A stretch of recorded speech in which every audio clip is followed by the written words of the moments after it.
ಆತ್ಮೀಯ ವಿದ್ಯಾರ್ಥಿಗಳೇ, ತರಗತಿ 8 ವಿಷಯ ವಿಜ್ಞಾನ ಭಾಗ 1 ಅಧ್ಯಾಯ 2 ಸೂಕ್ಷ್ಮ ಜೀವಿಗಳು ಮಿತ್ರ ಮತ್ತು ಶತ್ರು ಅಂತ ಹೇಳ್ತೀವಿ.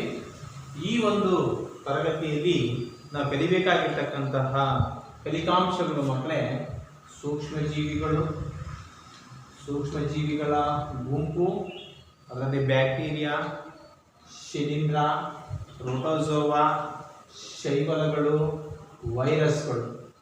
ಮೂರನೇ ಫಲಿತಾಂಶ ಸೂಕ್ಷ್ಮಜೀವಿಗಳಿಂದ ಬರುವ ರೋಗಗಳು. ನಾಲ್ಕನೇದು ಸೂಕ್ಷ್ಮಜೀವಿಗಳು ಎಲ್ಲಿ ವಾಸಿಸುತ್ತವೆ ಅಂತಕ್ಕಂಥ ಫಲಿತಾಂಶಗಳನ್ನು ನಾವು ಈ ಒಂದು ತರಗತಿಯಲ್ಲಿ ಕಲಿಯೋಣ.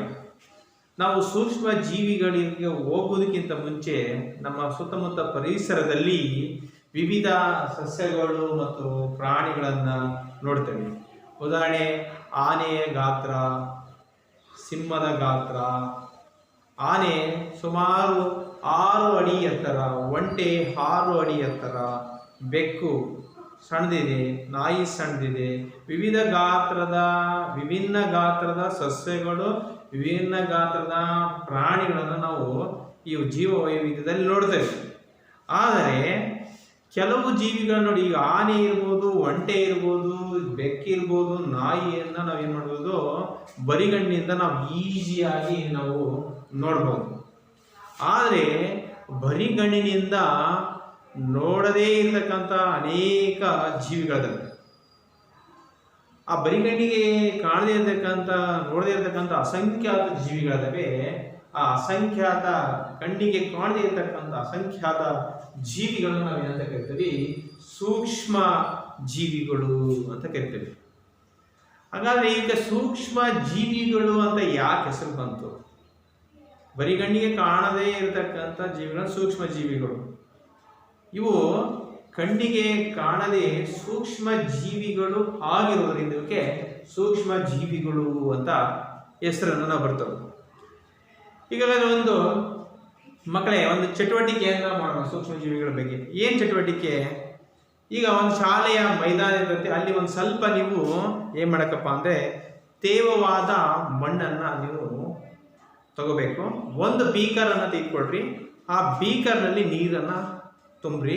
ಆ ಬೀಕರ್ನಾಗೆ ಮೈದಾನದಲ್ಲಿ ಸಂಗ್ರಹಿಸಿರ್ತಕ್ಕಂಥ ಮಣ್ಣನ್ನು ಹಾಕಿ ನೀರನ್ನು ಹಾಕಿದಾಗ ಮಣ್ಣಿನ ಕಣಗಳು ಏನು ಮಾಡ್ತಾರೆ, ನೀರಿಗೆ ಹಾಕಿದಾಗ ನಿಧಾನವಾಗ ಬೀಕರ್ನ ತಳಭಾಗದಲ್ಲಿ ಶೇಖರಣೆ ಆಗ್ತದೆ. ನಂತರ ಯಾವಾಗ ತೇವವಾದ ಮಣ್ಣನ್ನು ಬೀಕರ್ ನೀರಿಗೆ ಹಾಕಿದಾಗ ಮಣ್ಣೆಲ್ಲ ಏನಾಗುತ್ತೆ, ನೀರಿನಲ್ಲಿ ಏನಾಗ್ತದೆ, ಸಟ್ಲಾಗಿ ಬೀಕರ್ನ ತಳಭಾಗದಲ್ಲಿ ಕೂರ್ತದೆ. ಆವಾಗ ಆ ಬೀಕರ್ನಲ್ಲಿರ್ತಕ್ಕಂಥ ಒಂದು ನೀರಿನ ಹನಿಯನ್ನು ತೆಗೆದುಕೊಂಡು ನೀವು ಸೂಕ್ಷ್ಮಾಣು ಜೀವಿಗಳನ್ನು ವೀಕ್ಷಣೆ ಮಾಡಿಸಲಿಕ್ಕೆ ಬಳಸ್ತಕ್ಕಂಥ ಯಂತ್ರ ಯಾವುದಪ್ಪ ಅಂದರೆ ಸೂಕ್ಷ್ಮದರ್ಶಕ ಯಂತ್ರ ಅಂತ ಹೇಳ್ತೀವಿ. ಇದನ್ನು, ಈ ಸೂಕ್ಷ್ಮದರ್ಶಕ ಯಂತ್ರವನ್ನು 1655ರಲ್ಲಿ ಯಾರಪ್ಪ ಅಂತಂದರೆ ರಾಬರ್ಟ್ ಹುಕ್ ಅಂತಕ್ಕಂಥನು ಕಂಡುಹಿಡಿದ. ಆ ಸೂಕ್ಷ್ಮದರ್ಶಕದ ಉಪಕರಣದಿಂದ ನಾವೇನು ಮಾಡಬೇಕಪ್ಪ ಅಂದರೆ, ಈ ರಾಬರ್ಟ್ ಹುಕ್ ಅಂತಕ್ಕಂಥನು 1655ರಲ್ಲಿ ಏನು ಮಾಡ್ತಾನೆ, ಈ ಉಪಕರಣವನ್ನು ಯಾವುದಕ್ಕೆ, ಸೂಕ್ಷ್ಮ ಜೀವಿಗಳ ವೀಕ್ಷಣೆ ಮಾಡಲಿಕ್ಕೆ ಈ ಸೂಕ್ಷ್ಮದರ್ಶಕ ಯಂತ್ರವನ್ನು ರಾಬರ್ಟ್ ಹುಕ್ ಅಂತಕ್ಕಂಥವನು 1655ರಲ್ಲಿ ಏನು ಮಾಡ್ತಾನಪ್ಪ ಅಂತಂದರೆ ಕಂಡುಹಿಡಿತಾನೆ. ಈಗ ನಾವು ಚಟುವಟಿಕೆ ಮಾಡ್ತಕ್ಕಂಥದ್ದು, ಮೈದಾನದಲ್ಲಿರ್ತಕ್ಕಂಥ ತೇವವಾದ ಮಣ್ಣನ್ನು ಬೀಕರಿಗೆ ಹಾಕಿ, ಮಣ್ಣು ಬೀಕರ್ನ ತಳವನ್ನು ಮುರಿದತಿ. ಆ ಬೀಕರ್ನಲ್ಲಿ ಈಗ ನೀರು ಇದೆ, ಮಣ್ಣು ಇದೆ. ಈಗ ಏನು ಮಾಡೋಕ್ಕಪ್ಪ ಅಂತಂದರೆ, ಒಂದೇ ಒಂದು ಹನಿ ಬೀಕರ್ನಲ್ಲಿರ್ತಕ್ಕಂಥ ನೀರಿನ ಒಂದು ಹನಿಯನ್ನು ತೆಗೆದುಕೊಂಡು ಸೂಕ್ಷ್ಮದರ್ಶಕದ ಸ್ಲೈಡ್ ಮೇಲೆ ನಾವು ಆ ಒಂದು ನೀರಿನ ಹನಿಯನ್ನು ಹಾಕಿ ಸೂಕ್ಷ್ಮದರ್ಶಕದ ಮುಖಾಂತರ ವೀಕ್ಷಣೆ ಮಾಡಿದಾಗ ನೀವೇನಾದರೂ ಏನಾದರೂ ಕಾಣುವಿರಾ? ಹಾಗಾದರೆ ಆ ನೀರಿನ ಹನಿಗಳಲ್ಲಿ ಹಂಗಂದರೆ ಆ ನೀರಿನಲ್ಲಿ ಮತ್ತು ನೀರಿನ ಹನಿಯಲ್ಲಿ ಏನಾದರೂ ಜೀವಿಗಳು ಕಾಣ್ತವ? ಖಂಡಿತವಾಗಿ ಮಕ್ಕಳೇ, ಸೂಕ್ಷ್ಮದರ್ಶಕದ ಮುಖಾಂತರ ನಾವು ವೀಕ್ಷಣೆ ಮಾಡಿದಾಗ ಆ ಮಣ್ಣಿನ ಬೀಕರಿನ ತೆಗೆದುಕೊಂಡು ನೀರಿನಲ್ಲಿ ನೀರು ಮತ್ತು ಮಣ್ಣಿನಲ್ಲಿ ಸಣ್ಣ ಸಣ್ಣ ಜೀವಿಗಳಿವೆ ಎಂದು ತೋರಿಸುತ್ತೆ. ಇವೆಲ್ಲ ಈ ಸೂಕ್ಷ್ಮ ಜೀವಿಗಳು ಗಾತ್ರ ಏನಾಗಿದೆಯಪ್ಪ ಅಂತಂತಂದರೆ ತುಂಬ ಸಣ್ಣದಾಗಿದೆ. ಆ ತುಂಬ ಸಣ್ಣದಾಗಿರುವುದರಿಂದ ಅವು ಬರಿಗಣ್ಣಿಗೆ ಕಾಣಿಸೋದಿಲ್ಲ. ಆದ ಕಾರಣ ಬರಿಗಣ್ಣಿಗೆ ಕಾಣದೇ ಇರತಕ್ಕಂತಹ ಜೀವಿಗಳನ್ನು ನಾವು ಏನಂತ ಕರಿತೇವೆ ಅಂದರೆ ಸೂಕ್ಷ್ಮ ಜೀವಿಗಳು ಅಂತ ಕರಿತೇವೆ, ಅಥವಾ ಸೂಕ್ಷ್ಮಾಣುಗಳೆಂದು ಕರೆಯುವರು. ಇಂತಹ ಸೂಕ್ಷ್ಮ ಜೀವಿಗಳನ್ನು ನಾವು ಏನು ಮಾಡ್ತೇವೆ, ಗುಂಪು ಮಾಡ್ತೇವೆ. ಅವು ಯಾವಪ್ಪ ಅಂತಂತಂದ್ರೆ ಸೂಕ್ಷ್ಮ ಜೀವಿಗಳನ್ನ ಗುಂಪು ಮಾಡ್ತೇವೆ. ಆ ಸೂಕ್ಷ್ಮ ಜೀವಿ ಗುಂಪು ಯಾವ್ದಪ್ಪ ಅಂತಂದ್ರೆ ಬ್ಯಾಕ್ಟೀರಿಯಾ, ಶಿಲೀಂಧ್ರ, ಪ್ರೋಟೋಜೋವಾ, ಶೈವಲಗಳು ಮತ್ತು ವೈರಸ್ಗಳು ಅಂತ ನಾವು 5 ಗುಂಪನ್ನು ಮಾಡ್ತೇವೆ. ಇದರಲ್ಲಿ 5 ಸೂಕ್ಷ್ಮ ಜೀವಿಗಳಲ್ಲಿ ಗುಂಪುಗಳಲ್ಲಿ ಬಹಳ ಏನಪ್ಪಾ ಅಂದ್ರೆ ಚಿಕ್ಕದಾಗಿರ್ತಕ್ಕಂಥದ್ದು ಯಾವ್ದಪ್ಪ ಅಂತಂದ್ರೆ ವೈರಸ್ಗಳು ಅಂತ ಹೇಳ್ತೇವೆ. ಈ ವೈರಸ್ ಇದೆಯಲ್ಲ ಸಜೀವಿ ಮತ್ತು ನಿರ್ಜೀವಿಗಳ ಕೊಂಡಿ ಅಂತ ಹೇಳ್ತೇವೆ. ಈ ವೈರಸ್ ಅದವಲ್ಲ ಮನುಷ್ಯನ ದೇಹದ ಒಳಗೆ ಇದ್ದಾಗ ಏನಾಗ್ತವೆ ಆಕ್ಟಿವ್ ಆಗಿರ್ತವೆ, ಕ್ರಿಯೆ ಮಾಡ್ತವೆ. ಮನುಷ್ಯನ ದೇಹದಲ್ಲಿ ಏನಾಗಿರ್ತವೆ ಹೊರಗಿದ್ದಾಗ ನಿರ್ಜೀವಿಗಳಾಗಿರ್ತವೆ. ಹಾಗಾಗಿ ಈ ಸೂಕ್ಷ್ಮಜೀವಿ ಬ್ಯಾಕ್ಟೀರಿಯಾ, ಶಿಲೀಂಧ್ರ, ಪ್ರೋಟೋಜೋವಾ, ಶೈವಲಗಳು, ವೈರಸ್ಗಳು ಅಂತ ನಾವು ಈ ಸೂಕ್ಷ್ಮಜೀವಿಗಳ ಗುಂಪನ್ನು ವರ್ಗೀಕರಣ ಮಾಡ್ತೇವೆ. ಈ ಬ್ಯಾಕ್ಟೀರಿಯಾ ಕೆಲವು ಬ್ಯಾಕ್ಟೀರಿಯಾಗಳು ಏನಾಗಿರ್ತವಪ್ಪ ಅಂತಂದರೆ ದುಂಡಾಗಿರ್ತವೆ, ದಂಡಾಕಾರವಾಗಿರ್ತವೆ, ಕೋಲಿನ ಆಕಾರದಲ್ಲಿರ್ತವೆ, ಸುರುಳಿಯ ಆಕಾರದಲ್ಲಿರ್ತವೆ. ಅವು ಅವನ ಬ್ಯಾಕ್ಟೀರಿಯಾಗಳು ಅಂತ ಕರಿತೇವೆ. ಮತ್ತು ಇಲ್ಲಿ ಯಾವುದಪ್ಪ ಅಂತಂದರೆ ಈ ಪ್ರೋಟೋಜೋವಾಗಳು ಅಂದರೆ ಯಾವಪ್ಪ ಅಂತಂತಂದರೆ ಅಮೀಬಾ ಅಂತ ಬರುತ್ತೆ, ಮತ್ತು ಪ್ಯಾರಾಮೀಶಿಯಂ ಅಂತ ಬರುತ್ತೆ. ಇನ್ನು ಶಿಲೀಂಧ್ರಗಳಿಗೆ ಬಂದಾಗ ನಾವು ಬ್ರೆಡ್ ಮೋಲ್ಡ್ ಅಂತ ಹೇಳ್ತೇವೆ, ಮತ್ತು ಪೆನ್ಸಿಲಿಯಂ ಅಂತ ಹೇಳ್ತೇವೆ, ಮತ್ತು ಆಸ್ಟ್ರೋಜಿಲಸ್ ಅಂತ ಹೇಳ್ತೇವೆ. ಇವನ್ನ ನಾವೇನಂತ ಕರಿತೇವೆ, ಶಿಲೀಂಧ್ರಗಳು ಅಂತ ಕರಿತೇವೆ. ವೈರಸ್ಗಳಿಗೆ ಬಂದಾಗ ಟೊಬ್ಯಾಕೋ ಮೊಸೈಕೋ ವೈರಸ್ ಅಂತ ಮತ್ತು HIV ಅಂತಕ್ಕಂಥ ವೈರಸ್ಗಳು ಬರ್ತವೆ. ಇನ್ನು ಯಾವುದಪ್ಪ ಅಂತಂದರೆ ಕೆಲವು ಶೈವಲಗಳು ಅಂತಂತಂದರೆ ಇಲ್ಲಿ ನಾವು ಶೈವಲಗಳು ಅಂತ ಹೇಳ್ತೇವೆ. ಅದರಲ್ಲಿ ಹಸಿರು ಶೈವಲಗಳು ಬರ್ತವೆ, ಕಂದು ಶೈವಲಗಳು ಬರ್ತವೆ, ಕೆಂಪು ಶೈವಲಗಳು ಬರ್ತವೆ. ಹಸಿರು, ಕೆಂಪು, ಕಂದು ಶೈವಲಗಳಿಗೆ ಕಾರಣ ವರ್ಣಕ ಅಂತ ಹೇಳ್ತೇವೆ. ಹಸಿರು ಶೈವಲಗಳಿಗೆ ಕಾರಣವಾಗಿರ್ತಕ್ಕಂಥ ಹಸಿರು ಬಣ್ಣ ಕ್ಲೋರೋಫಿಲ್. ಕಂದು ಶೈವಲಗಳಿಗೆ ಏನಪ್ಪ ಅಂತಂತಂದ್ರೆ ಇದು ಕಾರಣವಾಗಿರ್ತಕ್ಕಂಥ ವರ್ಣಕ ಯಾವುದಪ್ಪ ಅಂತಂದ್ರೆ ಸಾಂತೋಫಿಲ್ ಅಂತ ಹೇಳ್ತೇವೆ. ಆಮೇಲೆ ಕೆಂಪು ಶೈವಲಗಳಿಗೆ ಕಾರಣವಾಗಿರ್ತಕ್ಕಂಥ ವರ್ಣಕ ಯಾವುದಪ್ಪ ಅಂದ್ರೆ ಪೈಕೋ ಎರಿಥ್ರಿನ್ ಅಂತ ಹೇಳ್ತೇವೆ. ಹಿಂಗೆ ಶೈವಲಗಳಿಗೆ ಉದಾಹರಣೆ ಯಾವುದಪ್ಪ ಅಂತಂದ್ರೆ ಸ್ಪೈರೋಗೈರಾ ಮತ್ತು ಯೂರೋಥ್ರಿಕ್ಸ್. ಈಗ ಬ್ಯಾಕ್ಟೀರಿಯಾಗಳಿಗೆ ಉದಾಹರಣೆ ಸಾಕಷ್ಟು ಬ್ಯಾಕ್ಟೀರಿಯಾಗಳಿದಾವೆ. ಕ್ಷಯ ರೋಗದ ಬ್ಯಾಕ್ಟೀರಿಯಾ ಇದೆ, ನಾಯಿ ಕೆಮ್ಮಿನ ಬ್ಯಾಕ್ಟೀರಿಯಾ ಬೋರ್ಡೆಲಾ ಪರ್ಟಸಸ್ ಇದೆ, ಆಮೇಲೆ ಕಾಲರೋಗಕ್ಕೆ ಕಾರಣ ವಿಬ್ರಿಯೋ ಕಾಲರೆ ಇದೆ. ಅದೇ ರೀತಿ ಶಿಲೀಂಧ್ರಗಳಿಗೆ ಉದಾಹರಣೆ ಯಾವುದಪ್ಪ ಅಂದ್ರೆ ಬ್ರೆಡ್ ಮೋಲ್ಡ್ ಇದೆ, ಪೆನ್ಸಿಲಿಯಂ ಇದೆ, ಆಸ್ಟ್ರೋಜಿಲಸ್ ಇದೆ. ಇವು ಶಿಲೀಂಧ್ರಗಳಿಗೆ ಉದಾಹರಣೆ. ಪ್ರೋಟೋಜೋವಕ್ಕೆ ಅಮೀಬಾ ಮತ್ತು ಪ್ಯಾರಾಮಿಶಿಯಂ ಅಂತ ಹೇಳ್ತೇವೆ. ಪ್ರೋಟೋಜೋವಗಳು ಏಕಕೋಶ ಜೀವಿಗಳು. ಯಾಕೆ ಅಮೀಬಾ ಮತ್ತು ಪ್ಯಾರಾಮಿಶಿಯಂ ಅನ್ನು ಏಕಕೋಶ ಜೀವಿಗಳು ಅಂತ ಕರಿತಪ್ಪ ಅಂದ್ರೆ ಅವು ಕೇವಲ ಒಂದೇ ಒಂದು ಜೀವಕೋಶದಿಂದ ಮಾಡಲ್ಪಟ್ಟಿರ್ತವೆ, ಅದಕ್ಕೋಸ್ಕರ ಏಕಕೋಶ ಜೀವಿಗಳು ಅಂತ ಕರಿತೇವೆ. ಆಮೇಲೆ ಶೈವಲಗಳು ಯಾವಪ್ಪ ಅಂತಂದ್ರೆ ಕ್ಲೆಮಿಡೋಮಾನಸ್ ಮತ್ತು ಸ್ಪೈರೋಗೈರಾ ಅಂತ ಹೇಳ್ತೇವೆ. ಇನ್ನು ವೈರಸ್ಗಳಿಗೆ ಉದಾಹರಣೆ ಯಾವ್ದಪ್ಪ ಅಂತಂತಂದ್ರೆ ಟೊಬ್ಯಾಕೋ ಮೊಸೈಕೋ ವೈರಸ್ ಮತ್ತು HIV ವೈರಸ್ ಅಂತ ನಾವು ಹೇಳ್ತೇವೆ. ಈಗ ನಾವು ಈ ವೈರಸ್ ಇಂದ ಸಾಮಾನ್ಯವಾಗಿ ಶೀತ ಬರುತ್ತೆ, ಇನ್ಫ್ಲೂಯೆಂಜಾ, ಮತ್ತೆ ಯಾವುದು ಡೆಂಗು, ಇದು ಇತ್ತೀಚೆಗೆ ಭಯಾನಕ ರೋಗ ಆಗಿರ್ತಕ್ಕಂಥ HIV ಏಡ್ಸ್ ರೋಗ, ಇವು ವೈರಸ್ನಿಂದ ಬರ್ತಕ್ಕಂತಹ ರೋಗಗಳು. ಮತ್ತು ಪೋಲಿಯೋ, ಸಿತಾಳೆ, ಸಿಡುಬು ಮುಂತಾದ ಗಂಭೀರ ಕಾಯಿಲೆಗಳು ಯಾರಿಂದ ಬರ್ತವಪ್ಪ ಅಂತಂದರೆ ಈ ವೈರಸ್ಗಳಿಂದ ಬರ್ತದೆ. ಇತ್ತೀಚೆಗೆ ಭಯಾನಕವಾಗಿರ್ತಕ್ಕಂತಹ ರೋಗ ಯಾವುದಪ್ಪ ಅಂತಂತಂದರೆ ಏಡ್ಸ್. ಆ ಏಡ್ಸ್ಗೆ ಕಾರಣವಾಗಿರ್ತಕ್ಕಂಥ ವೈರಸ್ ಯಾವುದಪ್ಪ ಅಂದರೆ HIV. HIV ಅಂದ್ರೆ ಏನಪ್ಪ ಅಂದರೆ ಹ್ಯೂಮನ್ ಇಮ್ಯುನೋ ವೈರಸ್, ಮಾನವ ನಿರೋಧ ಅಭಾವ ವೈರಸ್. ಈ ಮಾನವ ನಿರೋಧ ಅಭಾವ ವೈರಸ್ನಿಂದ ಮನುಷ್ಯನಿಗೆ ಬರ್ತಕ್ಕಂಥ ರೋಗ ಯಾವುದಪ್ಪ ಅಂತಂದರೆ ಏಡ್ಸ್. ಏಡ್ಸ್ ಅಂತಂದರೆ acquired immuno deficiency syndrome virus ಅಂತ ಹೇಳ್ತೇವೆ ನಾವು, ಅಥವಾ ಅರ್ಜಿತ ರೋಗ ನಿರೋಧಕ ಸಾಮರ್ಥ್ಯ ಅಭಾವ ರೋಗಕೂಟ ಅಂತ ಹೇಳ್ತೇವೆ.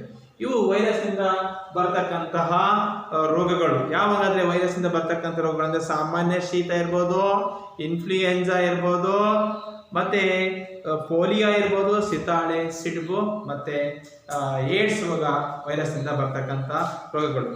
ಇನ್ನು ಬೇದಿ ಮತ್ತು ಮಲೇರಿಯಾದಂತಹ ರೋಗಗಳು ಯಾವುದರಿಂದ ಬರ್ತಪ್ಪ? ಬೇದಿ ಮತ್ತು ಮಲೇರಿಯಾದಂತಕ್ಕಂಥ ರೋಗಗಳಾಗಿರ್ತಕ್ಕಂಥ ಪ್ರೋಟೋಸೋಗಳಿಂದ ಬರ್ತಕ್ಕಂಥದ್ದು. ಈಗ ಎಂಟಮೀಬಾ ಇಸ್ಟೋಲಿಕಾ ಅಂತ ಇದೆ, ಇದೊಂದು ಪ್ರೋಟೋಸೋ, ಅದರಿಂದ ಏನಾಗುತ್ತೆ, ಬೇದಿ ಆಮಶಂಕೆ ಬರುತ್ತೆ. ಇನ್ನು ಮಲೇರಿಯಾ ಅಂತಕ್ಕಂಥದ್ದು ಹೆಣ್ಣು ಅನಾಫಿಲಿಸ್ ಸೊಳ್ಳೆ, ಪ್ಲಾಸ್ಮೋಡಿಯಂ ವೈವ್ಯಾಕ್ಸ್ ಅಂತಕ್ಕಂಥ ರೋಗಕಾರಕದಿಂದ ಏನಾಗುತ್ತೆ, ಮಲೇರಿಯಾ ರೋಗ ಬರ್ತದೆ. ಈ ಪ್ರೋಟೋಸೋಗಳು ಈ ಮಲೇರಿಯಾ ಮತ್ತು ಬೇದಿ ಹರಡಲಿಕ್ಕೆ ಕಾರಣವಾಗಿರ್ತಕ್ಕಂಥ ರೋಗ ವಾಹಕಗಳಾಗಿ ಈ ಪ್ರೋಟೋಸೋಗಳು ಕೆಲಸ ಮಾಡ್ತವೆ ಅಂತ ಉಂಟಾಗ್ತವೆ. ಮತ್ತೆ ಯಾವುದಪ್ಪ, ಟೈಫಾಯ್ಡು ಮತ್ತು ಕ್ಷಯ, ಸಾಲ್ಮೊನೆಲ್ಲಾ ಟೈಫಿ ಅಂತಕ್ಕಂಥ ಬ್ಯಾಕ್ಟೀರಿಯಾದಿಂದ ಟೈಫಾಯ್ಡ್ ಬರುತ್ತೆ. ಮತ್ತು ಕ್ಷಯ, ಮೈಕೋಬ್ಯಾಕ್ಟೀರಿಯಂ ಟ್ಯುಬರ್ಕ್ಯುಲೋಸಿಸ್ ಅಂತಕ್ಕಂಥ ಬ್ಯಾಕ್ಟೀರಿಯಾದಿಂದ ಕ್ಷಯ ರೋಗ ಬರುತ್ತದೆ. ಇಷ್ಟು ನಾವೇನು ಮಾಡ್ತೇವೆ. ಮತ್ತೆ ಇವೆಲ್ಲ ಈ ಬ್ರೆಡ್ ಮೇಲೆ ಬೆಳೀತಕ್ಕಂತಹ ಶಿಲೀಂಧ್ರ,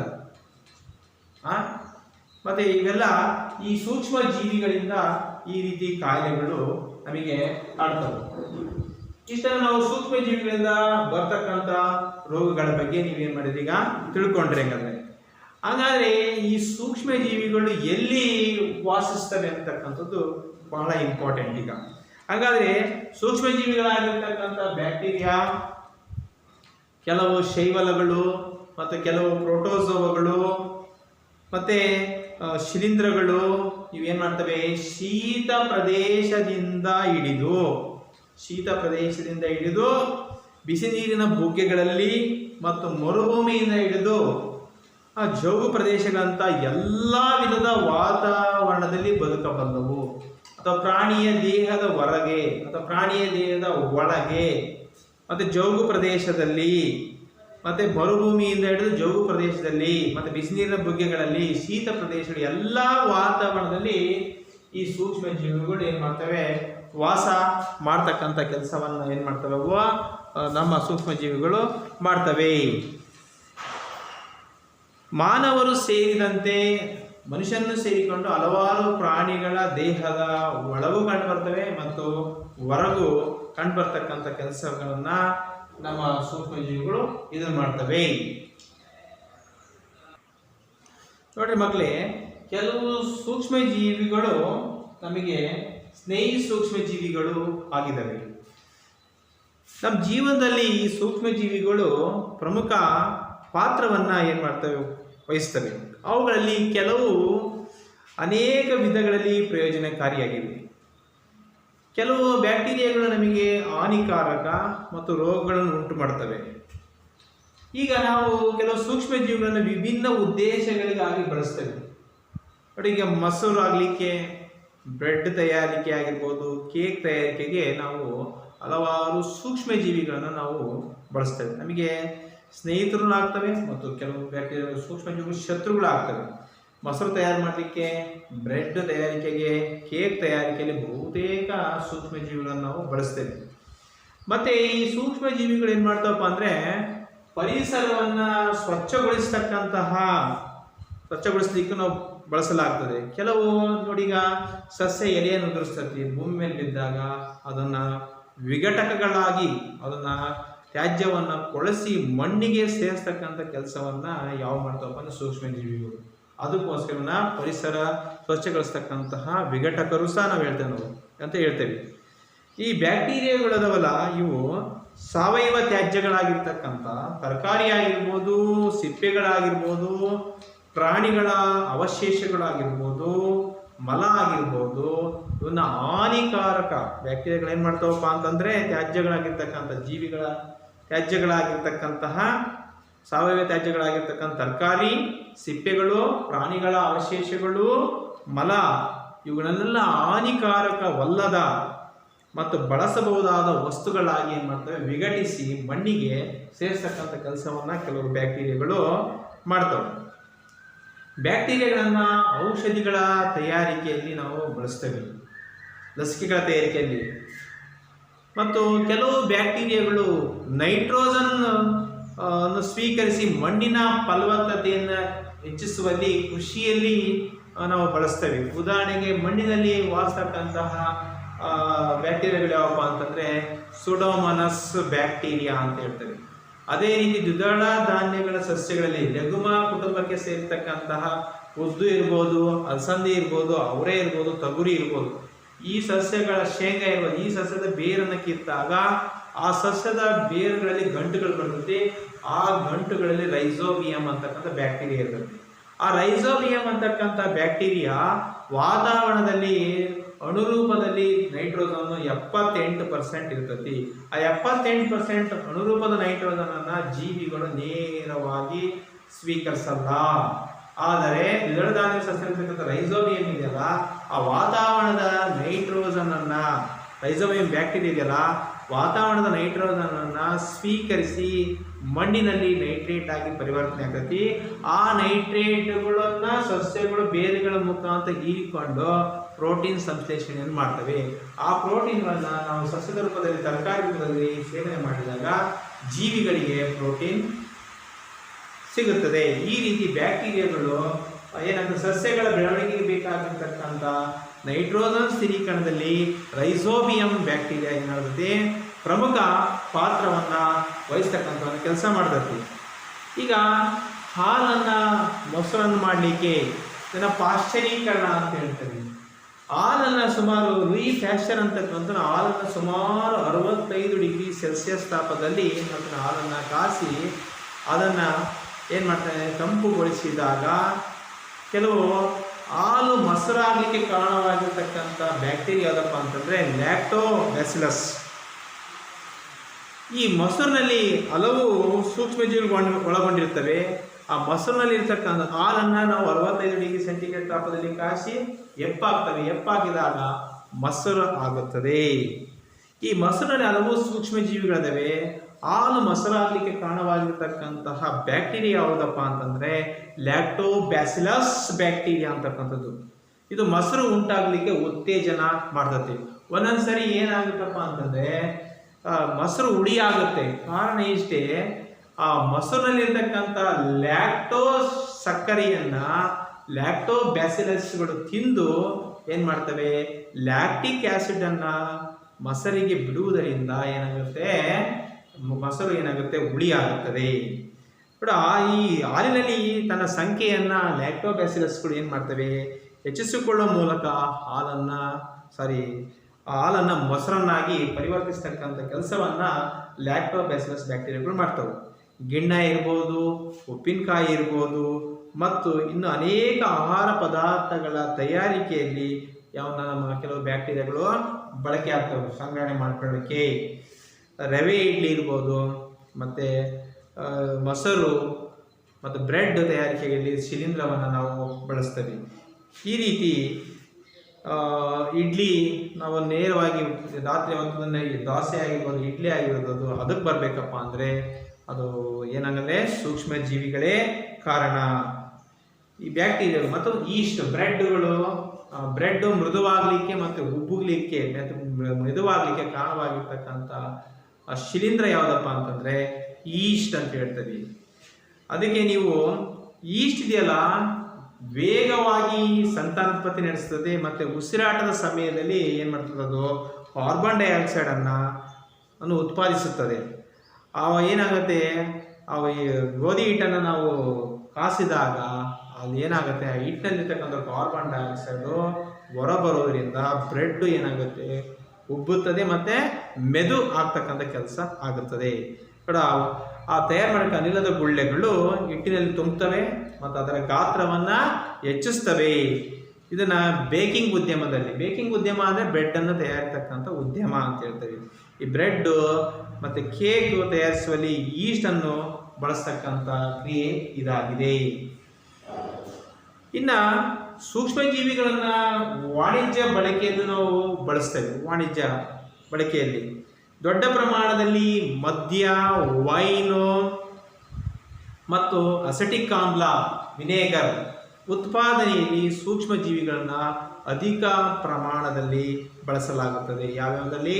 ವೈನು, ಅಸೆಟಿಕ್ ಆಮ್ಲ ಮತ್ತು ಮದ್ಯಗಳ ತಯಾರಿಕೆಯಲ್ಲಿ ಅಧಿಕ ಪ್ರಮಾಣದ ಸೂಕ್ಷ್ಮಜೀವಿಗಳನ್ನು ಬಳಕೆ ಮಾಡ್ತವೆ. ಈಸ್ಟ್ ಅಂತಕ್ಕಂಥ ಶಿಲೀಂಧ್ರವನ್ನು ಮದ್ಯ ಮತ್ತು ವೈನ್ನ ವಾಣಿಜ್ಯ ಉತ್ಪಾದನೆಯಲ್ಲಿ ನಾವು ಬಳಸಲಾಗುತ್ತದೆ. ಈ ಉದ್ದೇಶಕ್ಕಾಗಿ ಧಾನ್ಯಗಳಾಗಿರ್ತಕ್ಕಂಥ ಬಾರ್ಲಿ ಅಂದರೆ ಗೋಧಿಯ ಒಂದು ವಿಧ, ಗೋಧಿ, ಅಕ್ಕಿ ಮತ್ತು ಹಿಂಡಿದ ಹಣ್ಣಿನ ರಸ ಇತ್ಯಾದಿಗಳಲ್ಲಿರುವ ನೈಸರ್ಗಿಕ ಸಕ್ಕರೆಗಳ ಮೇಲೆ ಈಸ್ಟನ್ನು ಬೆಳೆಸಲಾಗುತ್ತದೆ. ಈಸ್ಟನ್ನು ಬೆಳೆಸಬೇಕಾದ್ರೆ ಯಾವ ಮಾಧ್ಯಮದಲ್ಲಿ? ಬಾರ್ಲಿ, ಗೋಧಿ, ಅಕ್ಕಿ ಮತ್ತು ಹಿಂಡಿದ ಹಣ್ಣಿನ ರಸದ ಮಾಧ್ಯಮದಲ್ಲಿ ಈಸ್ಟ್ ಏನಾಗುತ್ತೆ ಅಂದರೆ ಮಕ್ಕಳೇ ಬೆಳೀತಕ್ಕಂಥ ಕೆಲಸವನ್ನು ಮಾಡುತ್ತದೆ. ಇದು ಸಕ್ಕರೆಯು ಈಸ್ಟ್ನಿಂದ ಮದ್ಯವಾಗಿ ಪರಿವರ್ತನೆ ಆಗ್ತತಿ. ನಾವು ಹಣ್ಣಿನ ರಸದ ಮೇಲೆ ಈಸ್ಟನ್ನು ಬೆಳೆಯಕ್ಕೆ ಬಿಟ್ಟಾಗ ಈಸ್ಟ್ ಹಣ್ಣಿನ ರಸದಲ್ಲಿ ಸಕ್ಕರೆಯನ್ನು ಏನಾಗ್ತತಿ ಮದ್ಯವಾಗಿ ಪರಿವರ್ತನೆಯನ್ನು ಮಾಡುತ್ತದೆ. ಉಂಟಾದ ಮದ್ಯದ ವಾಸನೆಯಾಗಿದೆ. ಸಕ್ಕರೆಯನ್ನು ಆಲ್ಕೋಹಾಲ್ ಆಗಿ ಪರಿವರ್ತಿಸುವ ಈ ಪ್ರಕ್ರಿಯೆಯನ್ನು ನಾವೇನಂತ ಕರಿತೀವಿ? ಒದುಗುವಿಕೆ ಅಂತ ಹೇಳ್ತೀವಿ. ಈ ಒದುಗುವಿಕೆಯನ್ನು ಮೊಟ್ಟ ಮೊದಲಿಗೆ ಅನ್ವೇಷಿಸಿದವರು ಯಾರಪ್ಪ ಅಂತಂದರೆ 1857ರಲ್ಲಿ ಲೂಯಿ ಪ್ಯಾಶ್ಚರ್ ಅಂತಕ್ಕಂಥವರು ಉದುವಿಕೆಯನ್ನು ಮೊಟ್ಟ ಮೊದಲಿಗೆ ಕಂಡು ಹಿಡಿದು ತೋರಿಸ್ಕೊಡ್ತಾರೆ. ಈ ರೀತಿ ನಮಗೆ ಸೂಕ್ಷ್ಮಜೀವಿಗಳು ನಮಗೆ ಏನಾಗಿದೆಯಪ್ಪ ಅಂತಂದರೆ ಸ್ನೇಹಿ ಸೂಕ್ಷ್ಮಜೀವಿಗಳಾಗಿ ನಮಗೆ ಕೆಲಸ ಕಾರ್ಯವನ್ನು ಮಾಡಲಿಕ್ಕೆ ಸಹಾಯಕವಾಗಿದೆ. ಇನ್ನು ಸೂಕ್ಷ್ಮಜೀವಿಗಳನ್ನು ಔಷಧಿಗಳ ಬಳಕೆಯಲ್ಲಿ ಮಾಡ್ತವೆ. ನೀವು ಅನಾರೋಗ್ಯಕ್ಕೆ ತುತ್ತಾದಾಗ ವೈದ್ಯರು ನಿಮಗೆ ಕೆಲವು ಪ್ರತಿಜೈವಿಕ ಮಾತ್ರೆಗಳನ್ನು ಮತ್ತು ಗುಳಿಗೆಗಳನ್ನು ಮತ್ತು ಪೆನ್ಸಿಲ್ನಂತಹ ಚುಚ್ಚುಮದ್ದುಗಳನ್ನು ಕೊಡ್ಬೋದು. ಈಗ ಪೆನ್ಸಿಲನ್ನು ಯಾವುದರಿಂದಪ್ಪ ಅಂತಂದರೆ ಪೆನ್ಸಿಲಿಯಂ ನೊಟೇಟಮ್ ಅಂತಕ್ಕಂಥ ಶಿಲೀಂಧ್ರದಿಂದ ಏನು ಮಾಡ್ತಾರೆ? ಪೆನ್ಸಿಲಿನನ್ನು ತಯಾರು ಮಾಡ್ತಾರೆ. ಅದನ್ನು ಚುಚ್ಚುಮದ್ದನ್ನು ಜ್ವರಕ್ಕೆ ಕೊಡ್ತಕ್ಕಂಥ ಕೆಲಸ ಮಾಡ್ತಾರೆ. ಇವೆಲ್ಲ ನೋಡಿ ಸೂಕ್ಷ್ಮಜೀವಿಗಳು ಕೆಲವು ಪರಿಸರ ಸ್ನೇಹಿ ಕೈಗಾರಿಕಾ ಉದ್ಯಮದಲ್ಲಿ, ಬ್ರೆಡ್ ತಯಾರಿಕೆಯಲ್ಲಿ, ಹಾಲು ಮೊಸರಾರಿಕೆಯಲ್ಲಿ ನಿಮಗೆ ಸ್ನೇಹಿಗಳಾಗಿ ವರ್ತಿಸ್ತವೆ. ಇನ್ನು ಏನಪ್ಪ, ನಮಗೆ ಅನಾರೋಗ್ಯಕ್ಕೆ ತುತ್ತಾದಾಗ ಕೆಲವು ಸೂಕ್ಷ್ಮಜೀವಿಗಳನ್ನು ಔಷಧಗಳ ಬಳಕೆಯನ್ನು ನಾವು ಬಳಸ್ತೇವೆ. ಈ ರೀತಿ ಪೆನ್ಸಿಲಿಯಂ ಇರ್ಬೋದು, ಮಾತ್ರೆಗಳಿರ್ಬೋದು, ಮತ್ತು ಇಂಥ ಸೂಕ್ಷ್ಮಜೀವಿಗಳು ಏನು ಮಾಡ್ತವೆ? ಔಷಧಗಳ ಗಾಗಿ ಬಳಕೆ ಆಗ್ತವೆ. ಇವು ಏನು ಮಾಡ್ತವೆ? ಪೆನ್ಸಿಲಿಯಂ ಏನು ಮಾಡ್ತವೆ? ರೋಗಕಾರಕ ಸೂಕ್ಷ್ಮಜೀವಿಗಳನ್ನು ಏನು ಮಾಡ್ತಪ್ಪ ಅಂತಂತಂದರೆ ಕೊಲ್ಲುತ್ತದೆ. ಅವುಗಳ ಬೆಳವಣಿಗೆಯನ್ನು ಏನು ಮಾಡ್ತದೆ? ನಿಲ್ಲಿಸ್ತದೆ. ಅದನ್ನೇ ನಾವು ಪ್ರತಿಜೈವಿಕ ಅಂತ ಕರಿತೀವಿ. ನಾವು ಏನು ಪ್ರತಿಜೈವಿಕ ಅಂದೇನಪ್ಪ ಅಂದರೆ ಕೆಲವು ಸೂಕ್ಷ್ಮಜೀವಿಗಳು ರೋಗಾಣುಗಳ ವಿರುದ್ಧ ಹೋರಾಡಿ ಅವುಗಳನ್ನು ಏನು ಮಾಡ್ತದೆ? ನಾಶಪಡಿಸ್ತದೆ. ಅದಕ್ಕೋಸ್ಕರ ನಾವು ಪ್ರತಿಜೈವಿಕಗಳೆಂದು ಕರೆಯಲಾಗುತ್ತದೆ. ಹೇಳ್ಬೇಕು ನೀವು ಪ್ರತಿಜೈವಿಕಗಳು ಎಂದರೆ ಏನಂತ ಕೇಳಿದ್ರೆ ಮಕ್ಕಳಿಗೆ ಹೇಳಬೇಕು, ಹಾನಿಕಾರಕ ರೋಗಕಾರಕಗಳ ವಿರುದ್ಧ ಕೆಲವು ಸೂಕ್ಷ್ಮಜೀವಿಗಳು ಅವನ್ನು ನಾಶ ಮಾಡಿಸಿ ನಮ್ಮ ದೇಹಕ್ಕೆ ರೋಗ ನಿರೋಧಕ ಶಕ್ತಿಯನ್ನು ಕೊಡುವುದರಿಂದ ಸೂಕ್ಷ್ಮಜೀವಿಗಳನ್ನು ನಾವು ಪ್ರತಿಜೈವಿಕಗಳು ಅಂತ ಕರಿತೀವಿ. ಉದಾಹರಣೆ ಪೆನ್ಸಿಲಿಯಂ ಅಂತ ನಾವು ಹೇಳ್ಬೋದು. ಇತ್ತೀಚಿನ ದಿನಗಳಲ್ಲಿ ಹಲವಾರು ಪ್ರತಿಜೈವಿಕಗಳು ಬ್ಯಾಕ್ಟೀರಿಯಾ ಮತ್ತು ಶಿಲೀಂಧ್ರಗಳಿಂದ ನಾವೇನು ಮಾಡ್ತಿದ್ದೀವಿ? ಉತ್ಪಾದಿಸಲಾಗುತ್ತದೆ. ಔಷಧಿಗಳನ್ನು ನಾವೇನು ಮಾಡ್ತೇವೆ? ಕೆಲವು ಬ್ಯಾಕ್ಟೀರಿಯಾ ಮತ್ತು ಶಿಲೀಂಧ್ರಗಳಿಂದ ಉತ್ಪಾದಿಸಲಾಗುತ್ತದೆ. ಉದಾಹರಣೆಗೆ ಈಗ ಶಿಲೀಂಧ್ರದಿಂದ ಪೆನ್ಸಿಲಿಯಂ ಅಂತಕ್ಕಂಥ ಔಷಧಿಯನ್ನು ಪೆನ್ಸಿಲಿಯಂ ನೊಟೇಟ್ ಅಂತಕ್ಕಂತಹ ಶಿಲೀಂಧ್ರದಿಂದ ಉತ್ಪಾದಿಸಲಾಗುತ್ತದೆ. ಅವ್ಯಾವಪ್ಪ ಅಂತಂದರೆ ಸ್ಟೆಪ್ರೋಮೈಸಿನ್ ಅಂತಕ್ಕಂಥದ್ದು, ಟೆಟ್ರೋಸೈಕ್ಲಿನ್ ಅಂತಕ್ಕಂಥದ್ದು ಮತ್ತು ಎರಿಥ್ರೋಮೈಸಿನ್ಗಳು ಶಿಲೀಂಧ್ರ ಮತ್ತು ಬ್ಯಾಕ್ಟೀರಿಯಾಗಳಿಂದ ತಯಾರಿಸಲಾಗುತ್ತದೆ. ಪ್ರತಿಜೈವಿಕಗಳಾಗಿರ್ತಕ್ಕಂತಹ ಸ್ಟೆಪ್ರೋಮೈಸಿನ್, ಟೆಟ್ರೋಸೈಕ್ಲಿನ್ನು, ಎರಿಥ್ರೋಮೈಸಿನ್ ಅಂತಕ್ಕಂತಹ ಔಷಧಿಗಳನ್ನು ಬ್ಯಾಕ್ಟೀರಿಯಾ ಮತ್ತು ಶಿಲೀಂಧ್ರಗಳಿಂದ ಏನು ಮಾಡ್ತದೆ? ನಾವು ಉತ್ಪಾದಿಸಲಾಗುತ್ತದೆ ಅಥವಾ ತಯಾರಿಸಲಾಗುತ್ತದೆ. ನಿರ್ದಿಷ್ಟ ಸೂಕ್ಷ್ಮಜೀವಿಗಳನ್ನು ಬಳಸಿ ಪ್ರತಿಜೈವಿಕಗಳನ್ನು ಉತ್ಪಾದಿಸಲಾಗುತ್ತದೆ ಮತ್ತು ವಿವಿಧ ರೋಗಗಳನ್ನು ಗುಣಪಡಿಸಲು ಸಹ ಬೆಳೆಸಲಾಗುತ್ತದೆ. 1929ರಲ್ಲಿ ಅಲೆಕ್ಸಾಂಡರ್ ಫ್ಲೆಮಿಂಗ್ ಅಂತಕ್ಕಂಥದ್ದು 1929ರಲ್ಲಿ ಅಲೆಕ್ಸಾಂಡರ್ ಫ್ಲೆಮಿಂಗ್ ಅವರು ಏನು ಮಾಡ್ತಾರಪ್ಪ ಅಂತಂತಂದರೆ ರೋಗಕಾರಕ ಬ್ಯಾಕ್ಟೀರಿಯಾಗಳನ್ನ ಏನು ಮಾಡ್ತಾರೆ? ಅಥವಾ ಪೆನ್ಸಿಲಿಯಂ ಅಂತಕ್ಕಂಥ ಚುಚ್ಚುಮದ್ದನ್ನು ಕಂಡುಹಿಡಿದು ಈ ಜ್ವರಕ್ಕೆ ಪೆನ್ಸಿಲಿಯಂ ಔಷಧಿಯನ್ನು ಮೊಟ್ಟ ಮೊದಲಿಗೆ ಕಂಡುಹಿಡಿದ ಅಲೆಕ್ಸಾಂಡರ್ ಫ್ಲೆಮಿಂಗ್ ಅಂತಕ್ಕಂಥವ್ರು. ಈ ಶಿಲೀಂಧ್ರ ಪೆನ್ಸಿಲಿಯಂ ಅಂತಕ್ಕಂಥ ಶಿಲೀಂಧ್ರವನ್ನು ಪೆನ್ಸಿಲಿಯಂ ನೊಟೇಟಮ್ ಅಂತಕ್ಕಂಥ ಶಿಲೀಂಧ್ರವನ್ನು ಬಳಸಿಕೊಂಡು ಪೆನ್ಸಿಲಿನ್ನ ಔಷಧಿಯನ್ನು ಕಂಡುಹಿಡಿದು ಅನೇಕ ರೋಗಕಾರಕ ಸೂಕ್ಷ್ಮಜೀವಿಗಳನ್ನು ನಾಶಪಡಿಸಲಿಕ್ಕೆ ಅಲೆಕ್ಸಾಂಡರ್ ಫ್ಲೆಮಿಂಗ್ ಅವರು ಪೆನ್ಸಿಲಿಯಮನ್ನು ಕೊಡುಗೆ ಕೊಟ್ಟಿದ್ದಾರೆ. ಅಂದರೆ ಪ್ರಾಣಿಗಳಲ್ಲಿ ಸೂಕ್ಷ್ಮ ಜೀವಿಯ ಸೋಂಕನ್ನು ತಡೆಯಲಿಕ್ಕೆ ಪ್ರತಿಜೈವಿಕಗಳನ್ನು ಜಾನುವಾರುಗಳಿಗೆ, ಜಾನುವಾರು ಅಂದರೆ ನಾವು ಸಾಕುವ ಪ್ರಾಣಿಗಳಿಗೆ ನಾವು ಜಾನುವಾರುಗಳು ಅಂತ ಕರಿತೀವಿ. ಮತ್ತು ಕೋಳಿಗಳು ಮತ್ತು ಆಹಾರದಲ್ಲಿ ಸಹ ಮಿಶ್ರಣ ಮಾಡಲಾಗುತ್ತದೆ.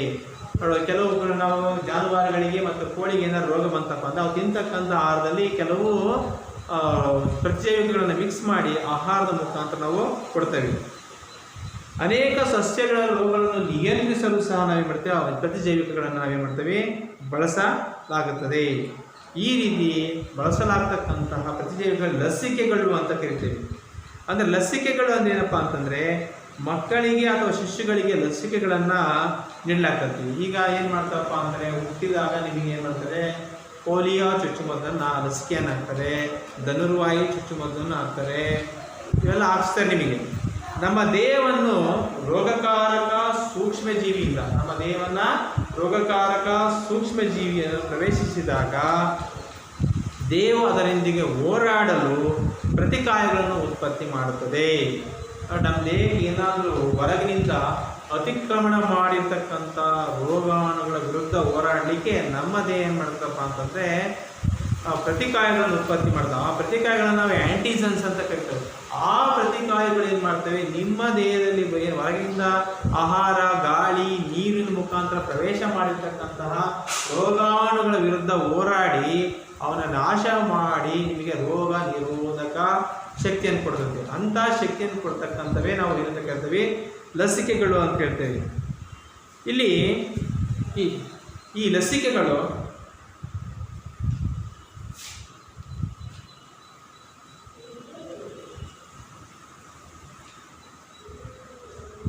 ಮತ್ತೆ ಏನಾಗುತ್ತೆ, ಮತ್ತೊಮ್ಮೆ ಏನಾದರೂ ರೋಗ ಏನಾದರೂ ನಮ್ಮ ದೇಹಕ್ಕೆ ಬಂತಪ್ಪ ಅಂತಂದರೆ ಮತ್ತೆ ಆ ರೋಗ ಬಂದಾಗ ಆ ಪ್ರತಿಕಾಯಗಳು ಏನು ಮಾಡ್ತವೆ, ಮತ್ತೆ ಉತ್ಪತ್ತಿಯಾಗಿ ನೆನಪು ಮಾಡಿಕೊಂಡು ಆ ರೋಗಾಣುಗಳನ್ನು ಏನು ಮಾಡ್ತವೆ, ನಾಶಪಡಿಸಿ ಏನು ಮಾಡ್ತವೆ, ನಮಗೆ ರೋಗ ನಿರೋಧಕ ಶಕ್ತಿಯನ್ನು ಕೊಡ್ತವೆ.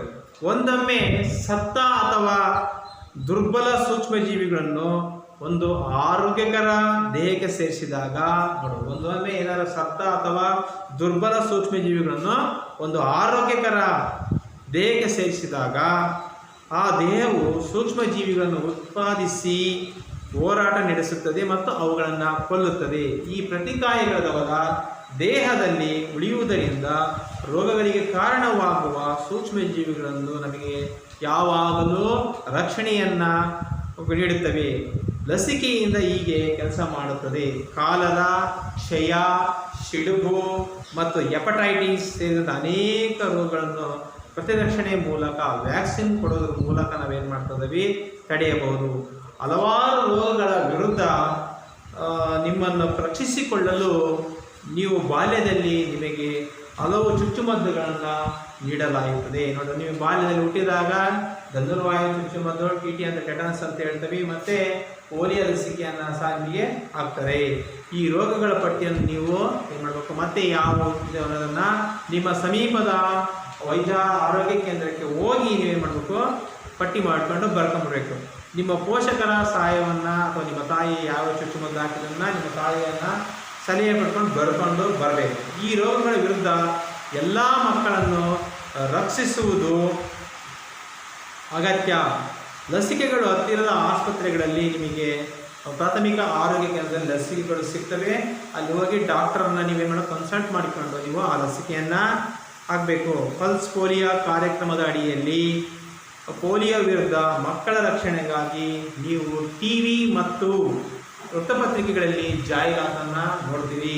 ಮತ್ತು ಊರಲ್ಲಿ ಏನು ಮಾಡ್ತಾರೆ, ಪ್ರಾಥಮಿಕ ಆರೋಗ್ಯ ಕೇಂದ್ರದಲ್ಲಿ ಏನು ಮಾಡ್ತಾರೆ, ಮಕ್ಕಳಿಗೆ ಈ ದಿನ ಪೋಲಿಯೋ ಲಸಿಕೆಯನ್ನು ಹಾಕುತ್ತೆ ಅಂತ ಏನು ಮಾಡ್ತಾರೆ, ಸಮಾಜದಲ್ಲಿರ್ತಕ್ಕಂಥ ಗಣ್ಯ ವ್ಯಕ್ತಿಗಳಿಂದ, ರಾಜ್ಯದ ಮುಖ್ಯಮಂತ್ರಿಯಿಂದ, ಆರೋಗ್ಯ ಇಲಾಖೆಯ ಮಂತ್ರಿಯಿಂದ, ಮತ್ತು ಜಿಲ್ಲಾ ವೈದ್ಯಾಧಿಕಾರಿಗಳಿಂದ ಮತ್ತು ಪ್ರಾಥಮಿಕ ವೈದ್ಯಾಧಿಕಾರಿಗಳು ಮತ್ತು ಆಶಾ ಕಾರ್ಯಕರ್ತರು ಏನು ಮಾಡ್ತಾರಪ್ಪ ಅಂದರೆ ವ್ಯಾಪಕ ಪ್ರಚಾರವನ್ನು ಏನು ಮಾಡ್ತಾರೆ ಮಾಡಿ ಏನು ಮಾಡ್ತಾರೆ, ಆಸ್ಪತ್ರೆಗೆ ಕರೆಸಿ ಎಲ್ಲ ಮಕ್ಕಳಿಗೆ ಪೋಲಿಯೋ ಮುಕ್ತ ಮಾಡಲಿಕ್ಕೆ ಏನು ಮಾಡ್ತಾರೆ, ಪ್ರತಿ ವರ್ಷ ಪೋಲಿಯೋ ಲಸಿಕೆಯನ್ನು ಹಾಕ್ತಾರೆ. ಸಿಡುಬು ರೋಗದ ವಿರುದ್ಧ ಪ್ರಪಂಚಾದ್ಯಂತ ನಡೆದ ಅಭಿಯಾನ ಅಂತಿಮವಾಗಿ ವಿಶ್ವದ ಬಹುತೇಕ ಭಾಗಗಳಿಂದ ಅದು ನಿರ್ಮೂಲನೆಗೆ ಕಾರಣವಾಗಿದೆ. ನೋಡಿ, ಸಿಡುಬು ರೋಗ ಇಡೀ ಜಗತ್ತಿನಾದ್ಯಂತ ಏನಾಗಿದೆ, ನಿರ್ಮೂಲನೆ ಆಗಿದೆ. ಅನೇಕ ರೋಗಗಳಿಂದ ಮನುಷ್ಯರು ಹಾಗೂ ಪ್ರಾಣಿಗಳನ್ನು ರಕ್ಷಿಸಲು ಇತ್ತೀಚಿನ ದಿನಗಳಲ್ಲಿ ಸೂಕ್ಷ್ಮ ಜೀವಿಗಳಿಂದ ದೊಡ್ಡ ಪ್ರಮಾಣದಲ್ಲಿ ಲಸಿಕೆಗಳನ್ನು ತಯಾರಿಸಲಾಗುತ್ತದೆ. ಮಕ್ಕಳೇ, ಇದುವರೆಗೂ ನಾವು ಸೂಕ್ಷ್ಮ ಜೀವಿಗಳು ಮಿತ್ರ ಮತ್ತು ಶತ್ರು ಅಂತಕ್ಕಂಥ ಮೊದಲನೆಯ ಅವಧಿಯಲ್ಲಿ ಸೂಕ್ಷ್ಮ ಜೀವಿಗಳನ್ನು ತಿಳ್ಕೊಂಡು ಆ ಸೂಕ್ಷ್ಮ ಜೀವಿಗಳನ್ನ ವೀಕ್ಷಣೆ ಮಾಡಲಿಕ್ಕೆ ಯಾವ ಯಂತ್ರ ಬಳಸಿದ್ವಿ, ಮತ್ತು ಸೂಕ್ಷ್ಮ ಜೀವಿಗಳ ಗುಂಪಾಗಿರ್ತಕ್ಕಂಥ ಬ್ಯಾಕ್ಟೀರಿಯಾ, ಶಿಲೀಂಧ್ರ, ಪ್ರೋಟೋಜೋವಾ, ಶೈವಲ, ವೈರಸ್ ಈ ಯಾವ್ಯಾವ ರೋಗಗಳನ್ನು ಮನುಷ್ಯನಿಗೆ ತಡೆಯುತ್ತೆ ಅಂತ ಹೇಳಿ, ಮತ್ತು ಸೂಕ್ಷ್ಮ ಜೀವಿಗಳು ಎಲ್ಲಿ ವಾಸ ಮಾಡ್ತವೆ, ಮತ್ತು ನಮ್ಮ ದಿನನಿತ್ಯ ಜೀವನದಲ್ಲಿ ಈ ಸೂಕ್ಷ್ಮ ಜೀವಿಗಳು ನಮಗೆ ಯಾವ ರೀತಿ ಮಿತ್ರ ಆಗಿದ್ದಾವೆ ಅಂತಕ್ಕಂಥದ್ದು, ಮತ್ತು ಈ ಸೂಕ್ಷ್ಮ ಜೀವಿಗಳನ್ನ ಪ್ರತಿಜೈವಿಕಗಳಾಗಿ ಯಾವ ರೀತಿ ಬಳಕೆ ಮಾಡ್ತವೆ, ಮತ್ತು ಈ ಸೂಕ್ಷ್ಮ ಜೀವಿಗಳಿಂದ ಲಸಿಕೆಗಳನ್ನು ತಯಾರಿಸಿ ನಮಗೆ ಬರ್ತಕ್ಕಂಥ ರೋಗಗಳನ್ನು ತಡೆಗಟ್ಟಲಿಕ್ಕೆ ಈ ಸೂಕ್ಷ್ಮ ಜೀವಿಗಳು ಪ್ರಮುಖ ಪಾತ್ರ ವಹಿಸ್ತವೆ ಅಂತಕ್ಕಂಥ ವಿಚಾರವನ್ನು ಇದುವರೆಗೂ ನೀವು ಮಕ್ಕಳೇ ಸವಿಸ್ತಾರವಾಗಿ ತಿಳ್ಕೊಂಡಿದ್ದೀರಿ. ಹಾಗಾದರೆ ಗೃಹ ಪಾಠವನ್ನು ಬರ್ಕೊಳ್ಳಿ ಮಕ್ಕಳೇ. ಒಂದು, ಸೂಕ್ಷ್ಮ ಜೀವಿಗಳ 5 ಗುಂಪುಗಳನ್ನು ಹೆಸರಿಸಿ. ಮಾನವನಿಗೆ ಸೂಕ್ಷ್ಮಜೀವಿಗಳು ಸ್ನೇಹಿತ ಹೇಗೆ ವಿವರಿಸಿ. ಬ್ಯಾಕ್ಟೀರಿಯಾ, ಶಿಲೀಂಧ್ರ, ಶೈವಲ, ವೈರಸ್ಗಳಿಂದ ಬರುವ ರೋಗಗಳನ್ನು ಹೆಸರಿಸಿ. ನೆಕ್ಸ್ಟ್, ಹಾಲು ಮೊಸರಾಗಲು ಕಾರಣವಾಗಿರುವ ಬ್ಯಾಕ್ಟೀರಿಯಾವನ್ನು ಹೆಸರಿಸಿ. ಇಷ್ಟನ್ನು ಗೃಹಪಾಠವನ್ನು ಮಾಡಿಕೊಳ್ಳುತ್ತೀನಿ.